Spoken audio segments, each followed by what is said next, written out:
this is Dave Kirk here with Visit Owensboro, and like we told you at ROMP, we are about to fill the ROMP barrel here at OZ Tyler with liquid. What's gonna happen next? You'll see. It might look like a gas pump, but what we're about to do is fill it with a special recipe of OZ Tyler bourbon. Go ahead and get it started. So what's about to happen next is they are going to secure the bung hole before they put it in the rick house. So you're about to hear some loud noises as they secure the bung hole to keep that liquid nice and tight in there. So right now we've got the barrel here in the back of the truck. It has been loaded with OZ Tyler whiskey.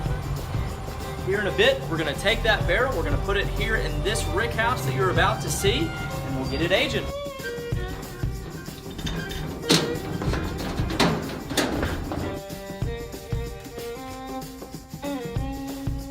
Now that the ROMP edition of the OZ Tyler bourbon is here at Rick House A, they'll let it age for about a year and a day, and hopefully we'll be able to get our hands on it in a couple of years.